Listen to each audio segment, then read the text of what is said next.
எத்தனை ரீகவுண்ட் வேணா கேட்கலாம். 9,000 ஓட்டுல இருந்து 15,000 ஓட்டுல வேணா மாறுமே தவிர 9,000 ஓட்டுல இருந்து ஒரு ஓட்டு கம்மியாவாது. யாரோ அவருக்கு தப்பா அட்வைஸ் பண்ணிருக்காங்க ரீகவுண்டிங். 7 மிஷின்ல 70 மிஷினை எடுத்து பார்த்தாலும் 9,000 ஓட்டுல இருந்து 15,000 ஓட்டு மாறுமே தவிர ஒரு ஓட்டு கம்மியாவாது.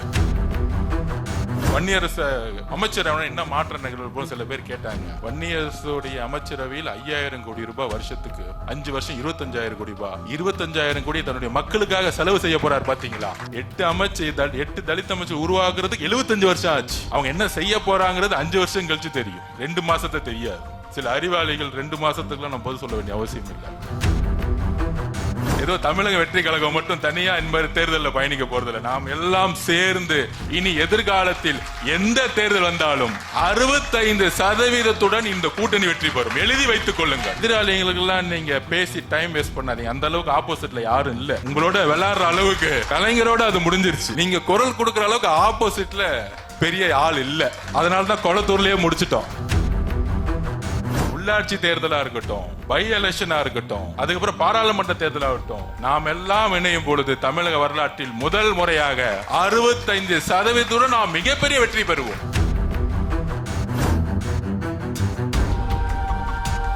கிரெடிட் கார்டு ஓவர் டியூவா, மல்டிபிள் இஎம்ஐ ஸ்ட்ரெஸ்ஸா? இனி ஒரே இஎம்ஐல ஈஸியா மேனேஜ் பண்ணலாம். Power of one EMI.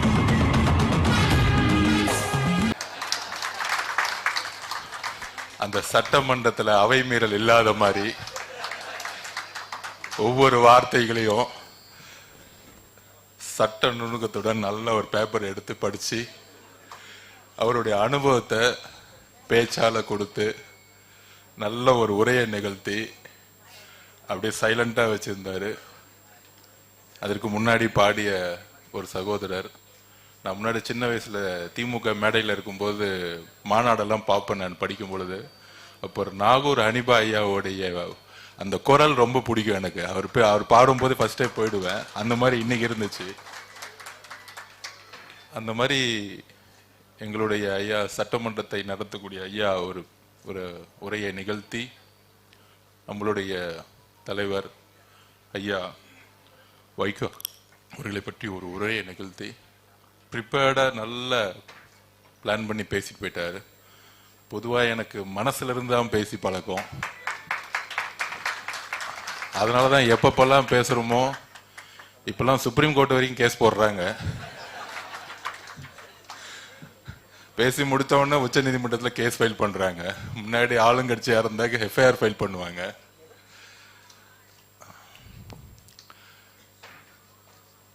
இங்க இருக்கிறதுக்கு முக்கிய 3 காரணம். ஒன்று, நான் பெரிதும் விரும்பக்கூடிய என்னுடைய வாழ்நாளின் எனக்கு ஒரு சிந்தனை எப்பொழுதும் கொடுக்கக்கூடிய ஐயா ஏபிஜே அப்துல் கலாம் அவர்கள். 2வது, நம்மளுடைய தலைவர் காதர் மொய்தீன் ஐயா அவர்கள். 3வது முக்கிய காரணம், புயல்னு கூப்பிடுவீங்க, பார்லிமெண்ட் டைகர்னு சொல்றாங்க. சிறு வயதிலிருந்தே அவர் பேச்சை கேட்டு வளர்ந்தவன். பொடோ சட்டத்தில் தூக்கி போட்டு மன்னிப்பு கேள்னு சொன்னா கூட இல்ல நான் ஜெயிலே இருப்பேன்னு சொல்லிட்டு ஜெயிலே இருந்தவர்.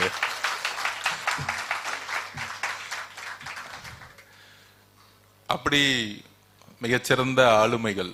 அந்த ஆளுமைகளோட முதல் அழைப்பா நம்ம காதர் மொய்தீன் ஐயா. என்றைக்கும் தட்டவே முடியாத ஒரு அழைப்பு அது. நான் மட்டுமல்ல, தமிழகத்தின் முதலமைச்சர், எங்களுடைய தலைவர், எங்கள் அண்ணன் திரு சி ஜோசப் விஜய் அவர்கள் காதர் மொய்தீன் ஐயா கூப்பிட்டாலே நேரா கிளம்பி ஐஎம்எல் ஆபீஸுக்கு வந்தவர். முதல் முறையா ஐஎம்எல் ஆபீஸோடைய முதல் முறை வரலாற்றிலேயே ஒரு முதலமைச்சர் வந்தது எங்களுடைய அண்ணன் திரு சி ஜோசப் விஜய் அவர்கள். அந்த அளவிற்கு நட்பும் அன்பும் உரிமையும் தமிழக வெற்றி கழகத்திற்கும் ஐஎம்எலுக்கும் இருக்கிறது.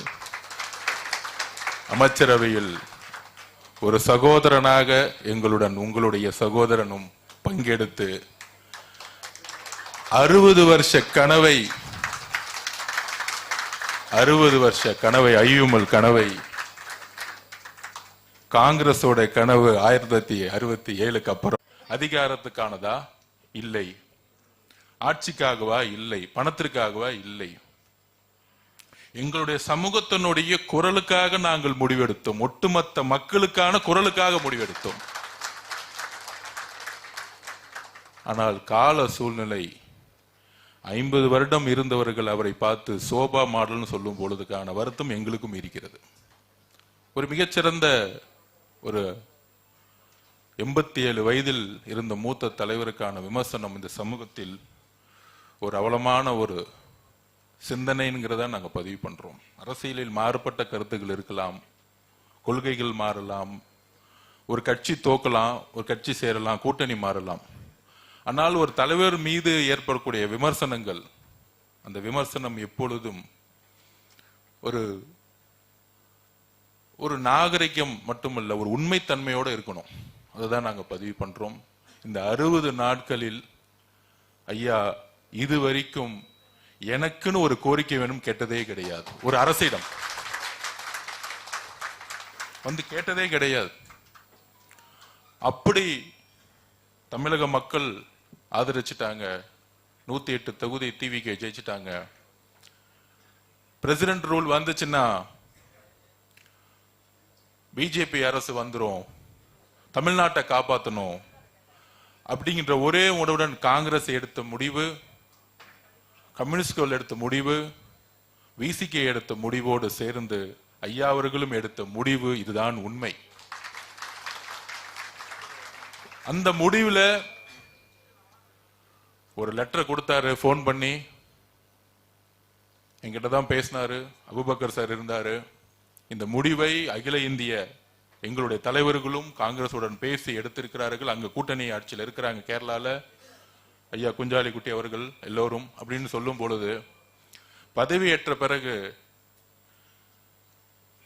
ஒரு அடுத்த அமைச்சரவை உருவாக்கும் பொழுது எங்களுடைய மாண்புமிகு முதலமைச்சர் அண்ணன் விஜய் அவர்களுக்கும் சரி, எங்களுக்கும் சரி, ஒரு இன்கம்ப்ளீட்டாவே இருந்துச்சு.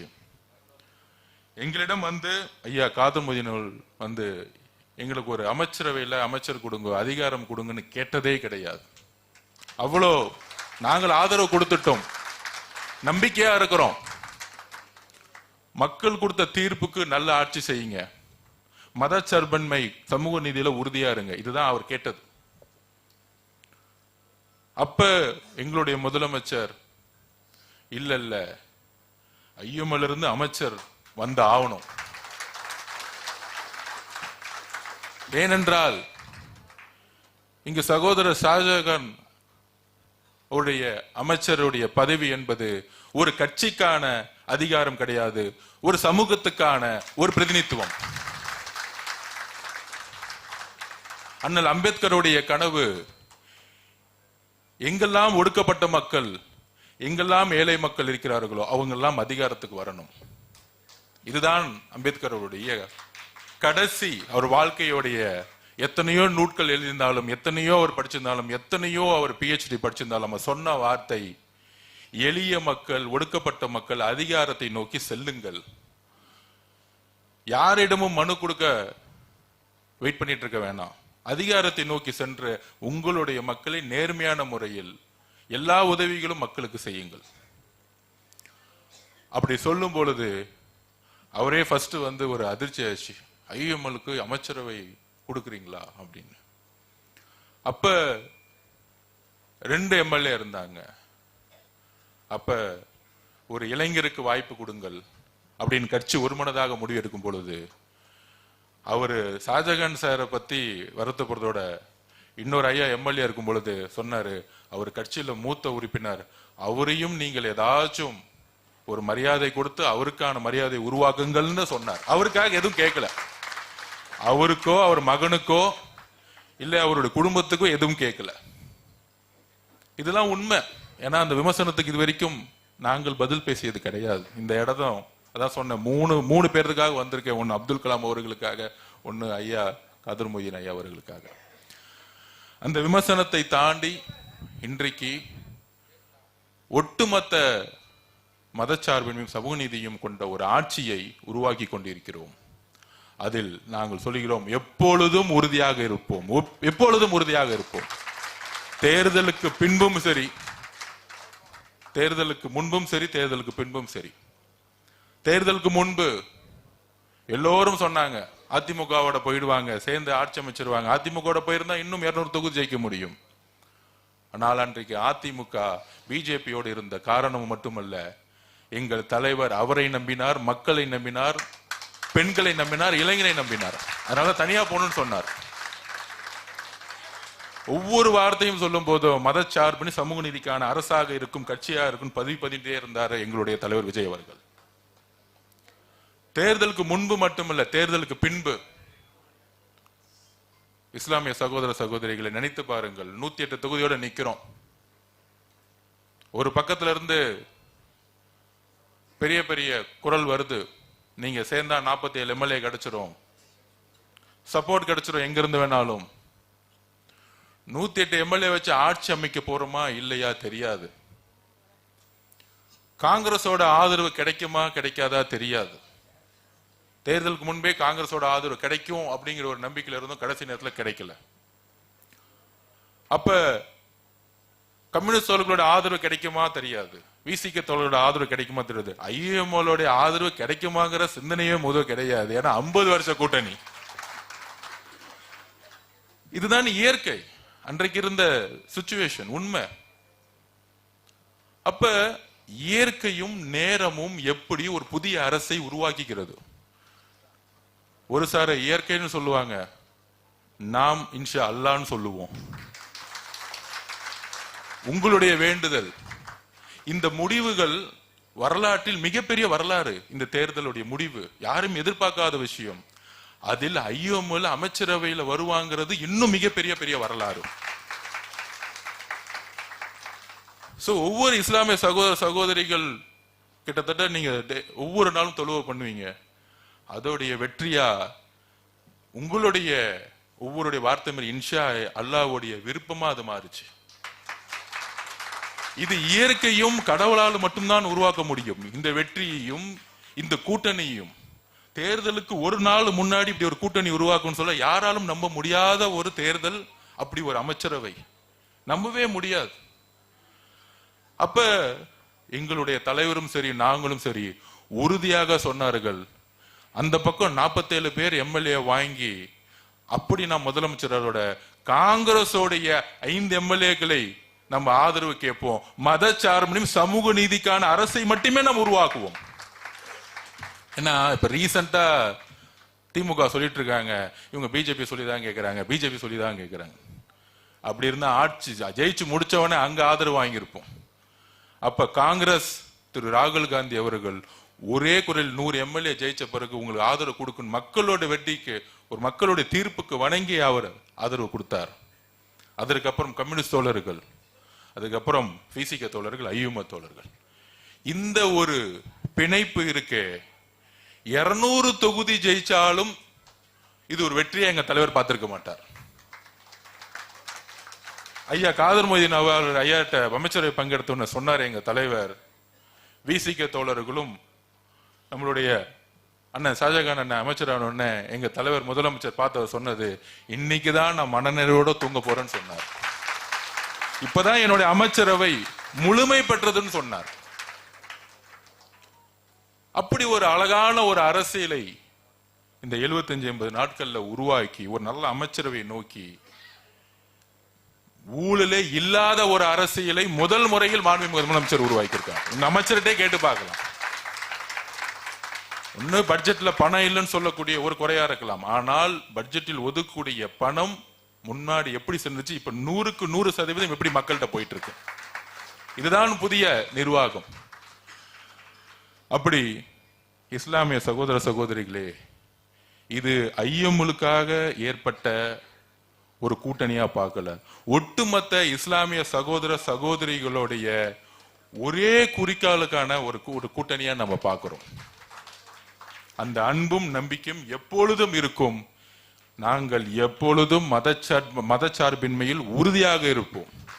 உறுதியாக, தேர்தலுக்கு பின்பும் சரி முன்பும் சரி, அதில் நாங்கள் உறுதியாக கூறுகிறோம். அதற்கப்புறம் ஏபிஜே அப்துல் கலாம் அவர்கள், சின்ன வயசுல நானும் தமிழ் வழி கல்வியில படிச்சு திருச்சியில படிச்சுட்டு இருக்கும்போது, அப்போ ஒரு வருஷம் நான் சென்ட் ஜோசப் காலேஜில் வந்து சேர்ந்தேன் நான். அப்போ அவர் அங்கதான் படிச்ச ஒரு முன்னாள் மாணவர்னு எல்லாருக்கும் தெரியும்.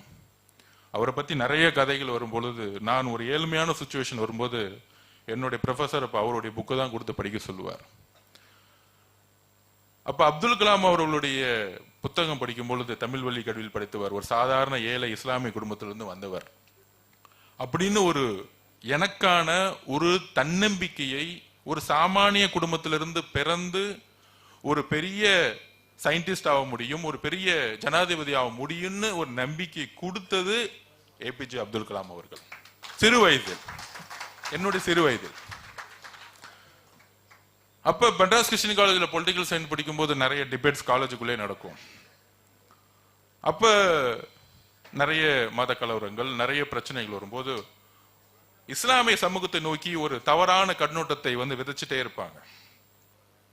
அப்ப என்னுடைய உரையில நான் காலேஜில் படிக்கும் போது சொன்னேன், இஸ்லாமிய சகோதரர்கள் ஒரு தவறான கண்ணோட்டத்தில் விதைக்கும் பொழுது, அப்ப ஒருத்தர்கிட்ட நான் கேட்டேன் டிபேட்ல, ஏபிஜே அப்துல் கலாம் அவர்கள் இஸ்லாமிய சமூகம் தானே, இந்திய நாட்டிற்கு ஒரு பாதுகாப்பு பிரச்சனை வரும் பொழுது அதே பிஜேபி, அதே வாஜ்பாய் அவர்கள் கூப்பிட்டது ஒரு இஸ்லாமிய சமூகத்திலிருந்து வந்த, இந்திய நாட்டின் பாதுகாப்பை உறுதிப்படுத்தியது ஒரு இஸ்லாமிய சமூகத்திலிருந்து வந்த ஏபிஜே அப்துல் கலாம் அவர்கள் தானே.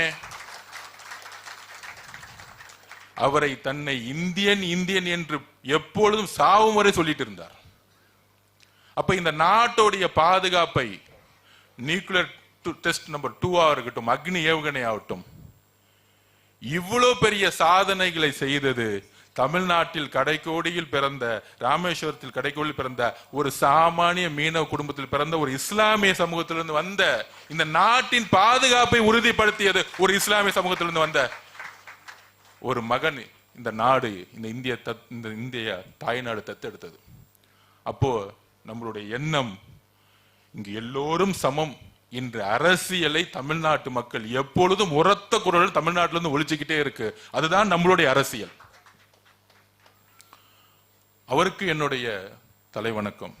அதுக்கப்புறம் நம்மளுடைய அண்ணன் திரு வைகோ அவர்கள், சிறு வயதுல நான் பொலிட்டிக்கல் சயின்ஸ்ல திருப்பி அதை ஏன் சொல்லணும்னா, இதெல்லாம் என்னோட அனுபவம். எனக்கு அந்த பேசி அந்த எழுதி படிக்க தெரியாது.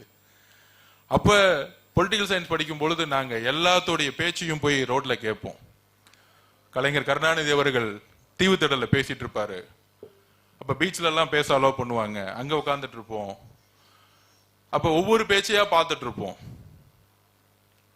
2009 தேர்தல் ஆகட்டும், இது மாதிரி பேச்சுகள் பேசிட்டு இருப்போம். பார்த்துட்டு கலைஞர் கருணாநிதியோடைய பேச்சை பார்த்துட்டு இருப்போம்.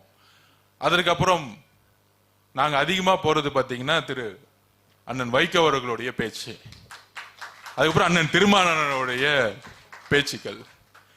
எங்கெல்லாம் இவங்க பேசுறாங்களோ நாங்க கரெக்டா கண்டுபிடிச்சு அவங்க பேசும்போது போயிடுவோம். இப்பொழுதும் எனக்கு நல்லா ஞாபகம் இருக்கு. பொடவுல கைது செய்துட்டு அவர் வெளியே வராரு, மெரினா பீச் கிட்ட பேசுறாரு. நீங்க கூட இருந்திருப்பீங்கன்னு நினைக்கிறேன். கரெக்டா நான் சொல்றது, மெரினா பீச்சில் பேசுறாங்க. ஒரே கூட்டம், அண்ணா சிலைக்கு மாலை போட்டுட்டு அப்படியே அவருடைய பாணியில ஸ்பீடா நடந்துட்டு அப்படி நின்று பேசுறாரு. ஒட்டுமொத்த இளைஞர்கள் கூட்டம் அங்கதான் நின்றுட்டு இருக்கு. அப்படியே தூரமா நின்று பாக்குறோம். அதுல என் கூட இருந்த ஒரு பையன் சொல்றாரு, அவர் கண்ணை பார் எப்படி இருக்கு பாத்தியா, அரெஸ்ட் ஆகி வெளியே வந்த மாதிரியா இருக்கு அப்படிங்கிற மாதிரி ஒரு இளைஞர் கூட்டம் என் கூட இருக்கும் போதெல்லாம் நான் எப்பயுமே பேசுறத நோட்ஸ் எழுதிக்கிட்டே இருப்பேன். அப்ப அந்த மாதிரி அவருடைய பேச்சுகளை ரோட்ல நின்று கேட்டு, அண்ணன் திருமாவளவனுடைய பேச்சை ரோட்ல நின்று கேட்டு, கலைஞர் அவர்களுடைய பேச்சை தூரமா நின்று பார்த்து வளர்ந்து வளர்ந்து வளர்ந்து இன்னைக்கு அவர் முன்னாடியே நின்று பேசக்கூடிய பெருமை எனக்கு இருக்கு. ஒரு மாணவனாக, அமைச்சராகவோ அரசியல்வாதியோ எம்எல்ஏவோ, இன்னும் அமைச்சரான ஃபீலிங்கே எங்களுக்கு இல்லை. சோ அந்த உணர்வு தான் உங்களை பார்க்கும் போதெல்லாம் எங்களுக்கு இருக்கும். ஒரு நல்ல தலைவர்கள், தமிழ்நாட்டை உருவாக்கிய அண்ணாவா இருக்கட்டும், கலைஞர் மீது 1000 விமர்சனம் இருக்கலாம், ஆனால் சமூக நீதி கொள்கையில் நாங்கள் அவர் மீது எப்பொழுதும் அவர் மீது ஒரு மரியாதை இருக்கிறது. அம்மா ஜெயலலிதா மேடம் மாநில உரிமையை விட்டு கொடுக்காத ஒரு தலைவி. அந்த மாதிரி அவர்களோடு சேர்ந்து பயணித்த தலைவர்கள் மாநில உரிமையும் மதச்சார்பையும் சமூக நீதியும் கட்டி காத்தவர்கள் நீங்கள் தான். உங்களுடைய வழிவில் இந்த அரசும் சரி, எங்களுடைய தலைவரும் சரி, எங்களுடைய முதலமைச்சரும் சரி, இந்த இளைய தலைமுறை இருக்கக்கூடிய அமைச்சர்கள் இருக்கக்கூடிய நாங்களும் சரி, உங்களுடைய வழியில் எப்பொழுதும் நாங்கள் நடப்போம். அது பதவிக்காகவோ பணத்திற்காகவோ ஏன் உயிருக்காகவோ நாங்கள் எப்பொழுதும் அடமானம் வைக்க மாட்டோம். நீங்கள் சொல்லிய வார்த்தை உயிர் என்பது துச்சம், கொள்கை என்பது எங்களுடைய உயிருக்கும் மேலானது. உங்களுடைய வழியில் எங்களுடைய முன்னோர்களுடைய வழியில் நாங்கள் எப்பொழுதும் உறுதியாக கொள்கையுடன் நாங்கள் எப்பொழுதும் இருப்போம். தமிழ்நாட்டில் எப்பொழுதும் மத பெரும்பான்மைவாதமோ சாதி பெரும்பான்மைவாதமோ எப்பொழுதும் தமிழ்நாட்டின் இடம் பெற முடியாத ஒரு அரசையும் எங்களுடைய முதலமைச்சரும் சரி நாங்களும் உருவாக்குவோம். உங்களுடைய புத்தகங்களும் உங்களுடைய பேச்சுகளும் நாங்கள் கற்றுக்கொண்டது இதுதான். ஐயா காதர் மொய்தீன் வாழ்க்கையிலிருந்து கற்றுக்கொண்டது இதுதான். எப்பொழுதும் நாங்கள் இந்த கொள்கையில் உறுதியாக இருப்போம். ஐயா அவர்கள் இப்ப பேசும்போது கூட இன்டர்வியூல சொன்னாரு, நான் வாழ்க்கையில் 2 முடிவை தவறாக எடுத்து விட்டேன். ஒரு முடிவு நான் ஒரு கட்சியில் கூட்டணியில் சேர்ந்தது, இன்னொரு முடிவு இப்பொழுது 2026 எடுத்த முடிவுன்னு சொன்னார். அது பழைய வரலாறு. ஐயா கவலைப்படாதீர்கள், தமிழக வெற்றி கழகத்தில் நீங்கள் இணைந்தவுடன், எங்களுடைய தலைவருடன் இணைந்தவுடன் உங்களுக்கான மரியாதையும் நீங்கள் சொல்லக்கூடிய ஒவ்வொரு வார்த்தைகளையும் நாங்கள் எப்பொழுதும் பெரிதாக எடுத்துக்கொண்டு நல்ல கருத்துக்களை அரசியல் செயல்படுத்தக்கூடிய நல்ல தலைமையை இன்றைக்கு நீங்கள் பார்த்து கொண்டிருக்கிறீர்கள். இதோட முதலமைச்சரோட 2-3 தட்டி பார்த்துட்டார். அந்த மாதிரி உங்களுக்கு ஒரு மகன் இல்ல துரை வைக்க மட்டும் இல்ல, என்னையும் மகனா பார்த்துக்குவாங்க. நீங்க கவலைப்படாதீங்க. அதுக்கு என்ன ஸ்ட்ராட்டஜியோ என்ன எலெக்ஷன் இருக்கோ எல்லாம் சேர்ந்து செய்வோம். ஏதோ தமிழக வெற்றி கழகம் மட்டும் தனியா இந்த தேர்தலில் பயணிக்க போறதில்லை. நாம் எல்லாம் சேர்ந்து இனி எதிர்காலத்தில் எந்த தேர்தல் வந்தாலும் 65% இந்த கூட்டணி வெற்றி பெறும். எழுதி வைத்துக் கொள்ளுங்கள். உள்ளாட்சி தேர்தலா இருக்கட்டும், பை எலெக்ஷனா இருக்கட்டும், அதுக்கப்புறம் பாராளுமன்ற தேர்தலாகட்டும், நாம் எல்லாம் இணையும் பொழுது தமிழக வரலாற்றில் முதல் முறையாக 65% நாம் மிகப்பெரிய வெற்றி பெறுவோம். எதிராளிகளுக்கெல்லாம் நீங்க பேசி டைம் வேஸ்ட் பண்ணாதீங்க. அந்த அளவுக்கு ஆப்போசிட்ல யாரும் இல்ல. உங்களோட விளையாடுற அளவுக்கு கலைஞரோட அது முடிஞ்சிருச்சு. நீங்க கலைஞர் குரல் கொடுத்தீங்க, ஓகே. இன்னைக்கு நீங்க குரல் கொடுக்கிற அளவுக்கு ஆப்போசிட்ல பெரிய ஆள் இல்ல. அதனாலதான் கொளத்தூர்லயே முடிச்சிட்டோம். கொளத்தூர்லயே வரலாற்றுல முடிச்சிட்டோம். எத்தனை ரீகவுண்ட் வேணா கேட்கலாம். 9000 ஓட்டுல இருந்து 15000 ஓட்டுல வேணா மாறுமே தவிர 9000 ஓட்டுல இருந்து 1 ஓட்டு கம்மியாவாது.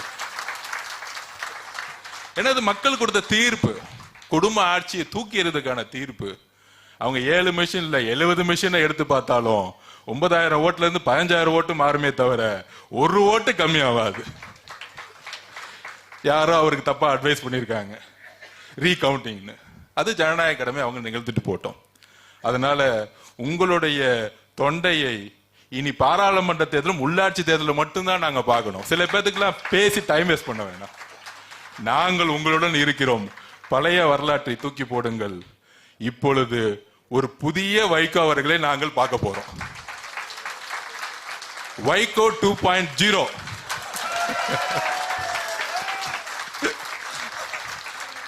நாங்க உங்களுக்கு பலமா இருக்கிறோம், நீங்களும் எங்களுக்கு பலமா இருக்கீங்க. ஐஎம்எலுக்கு நாங்க பலமா இருக்கோம், ஐஎம்எல் எங்களுக்கு பலமா இருக்கு. இங்கள் ஆதிக்கம் இல்ல, நட்பும் அன்பும் எப்பொழுதும் ஒரே மாதிரி இருக்கு. அதிகாரத்துக்கான சண்டை இல்ல, எம்எல்ஏக்கோ அமைச்சருக்கோ சண்டை இல்ல. தமிழ்நாட்டை காக்கக்கூடிய நட்பும் உறுதியுடன் நாம் ஒன்றுமையோட இருக்கிறோம். இவ்வளவுதான் நம்மளுடைய அரசியலுடைய கொள்கை. ஊழலுக்காக இந்த கூட்டணி சேரல, ஊழலை தூக்கி எறியறதுக்காக இந்த கூட்டணியை உருவாக்கி இருக்கோம். 60 நாள் 70 நாள் ஆச்சு.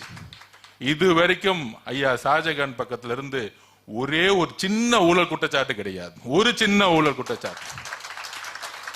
ஒரு சுதந்திரமான அமைச்சர் இது வரைக்கும் இது வரைக்கும் முதலமைச்சர்கிட்ட இருந்து ஒரு அழைப்பு வந்து கிடையாது. அவர் நல்லா செய்யறாரு, சூப்பரா செய்யறாரு. இப்படிதான் முதலமைச்சர் பாசிட்டிவா பேசுவார் ஒவ்வொரு அமைச்சரவையிலையும். அப்படி ஒரு சகோதரத்துவமா நாம இணைஞ்சிருக்கோம். அதனால ஐஎம்எலுக்கும் இது ஒரு 2.0.